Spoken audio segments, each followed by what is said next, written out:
അലൈഹിസ്സലാത്തു വസ്സലാമും ഒന്ന് ചിന്തിച്ചുപോയി, എന്താ ഖിയാമത്ത് ലോകം മുഴുവൻ അവസാനിക്കാറായോ എന്ന് ആശ്ചര്യത്തോടെ അള്ളാഹുവിനോട് ചോദിച്ചു.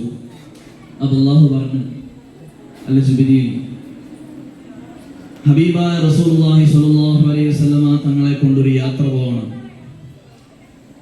ആ യാത്രക്ക് ഉപയോഗിക്കേണ്ട വാഹനം ബുറാഖ് എന്ന വാഹനമാണ്. ആ വാഹനം ഇപ്പോൾ സ്വർഗത്തിലുണ്ട്. ആ വാഹനത്തെയും കൂട്ടി നീ റസൂലുള്ളാഹി സ്വല്ലല്ലാഹു അലൈഹി വസല്ലമ തങ്ങളുടെ അടുത്തേക്ക് പോകണമെന്ന് അല്ലാഹു സുബ്ഹാനഹു വ തആല ജിബ്രീൽ അലൈഹിസ്സലാത്തു വസ്സലാമിനോട് പറയുകയാണ്. ഉടനെ തന്നെ ജിബ്രീൽ അലൈഹിസ്സലാത്തു വസ്സലാം സ്വർഗത്തിലേക്ക് പോയ ഉടനെ തന്നെ കാണാനിടയായത് 40,000-ഓളം അധികം ബുറാഖുകളാണ് സ്വർഗത്തിൽ ഇങ്ങനെ മേഞ്ഞു നടക്കുന്നത്. ഒരു പ്രത്യേകത ഒരു മൃഗമാണത്. അപ്പോ ഓരോ മൃഗത്തിന്റെ നെറ്റിത്തടത്തിലും മുഹമ്മദ് സ്വല്ലല്ലാഹു അലൈഹി വസല്ലം എന്ന് എഴുതി വെച്ചിട്ടുണ്ട്. അപ്പൊ ജിബ്രീൽ അലൈഹിസ്സലാത്തു വസ്സലാമിന് അറിയില്ല ആരെയാണ്, ഏത് മൃഗത്തെയാണ് അള്ളാഹു കണക്കാക്കിയത് എന്ന്. അങ്ങനെ മഹാനായ ജിബ്രീൽ അലൈഹിസ്സലാത്തു വസ്സലാം ഒരു ബുറാഖിനെ കണ്ടു.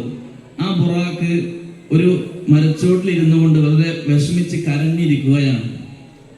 ആ ഇരിക്കുന്ന സന്ദർഭത്തിൽ ജിബ്രീൽ അലൈഹിസ്സലാത്തു വസ്സലാം ബുറാഖിനോട് ചോദിച്ചു, നിങ്ങൾ എന്തിനാണ് കരയുന്നത്?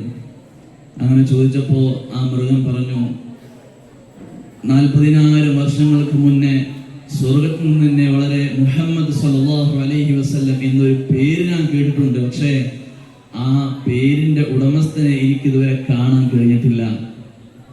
എനിക്കിനി കാണാൻ കഴിയുമോ എന്നും അറിയില്ല. ഞാൻ എപ്പോഴും അള്ളാഹുവിനോട് ദുആ ചെയ്യുന്നുണ്ട്, പക്ഷേ എനിക്കതിന് ഭാഗ്യം ലഭിച്ചിട്ടില്ല. എന്തായിരിക്കും എൻ്റെ അവസ്ഥ എന്നൊക്കെ വിഷമം പറയുകയാണ്.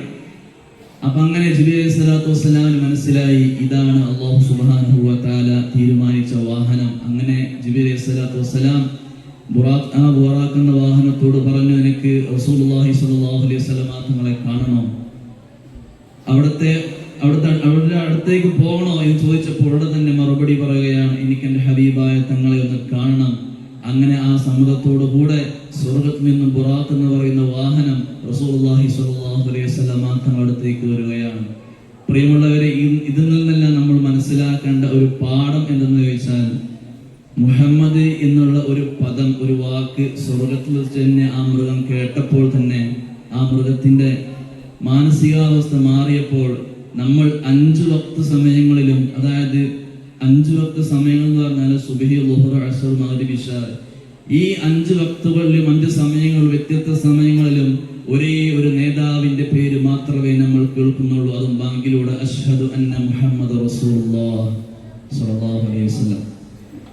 ഈ ഒരു പേര്, നേതാവിന്റെ പേര് നമ്മൾ കേൾക്കുമ്പോൾ നമ്മുടെ ഹൃദയാന്തരങ്ങളിൽ ഹബീബായ റസൂലുള്ളാഹി സ്വല്ലല്ലാഹു അലൈഹി വസല്ലമ തങ്ങളോടുള്ള സ്നേഹം ഉണ്ടോ ഇല്ലേ എന്ന് അളന്നു നോക്കേണ്ടതുണ്ട്. അല്ലാഹു സുബ്ഹാനഹു വ തആല ഹബീബായ റസൂലുള്ളാഹി സ്വല്ലല്ലാഹു അലൈഹി വസല്ലമ തങ്ങളെ ധാരാളം പ്രണയിക്കാനും അവിടത്തേക്ക് ധാരാളമായി സ്വലാത്തുകൾ വർദ്ധിപ്പിക്കാനും മരണപ്പെടുന്ന സമയത്ത് അവിടുത്തെ തിരുസുന്ദരമായ മുഖം ദർശിച്ച് മരണപ്പെടാൻ നമുക്ക് എല്ലാവർക്കും അല്ലാഹു തൗഫീഖ് നൽകുമാറാകട്ടെ. ബിസ്മില്ലാഹിർ റഹ്മാനിർ റഹീം. ഇന്നാ ഫതഹ്നാ ലക ഫത്ഹൻ മുബീന എന്ന പരിശുദ്ധമായ ഖുർആൻ വാക്യം കൊണ്ട് ഈ മുബാറക്കായ സദസ്സിനെ ഉദ്ഘാടനം ചെയ്തതായി അറിയിക്കുന്നു. അസ്സലാമു അലൈക്കും വറഹ്മത്തുള്ളാഹി തആല വബറകാതുഹു.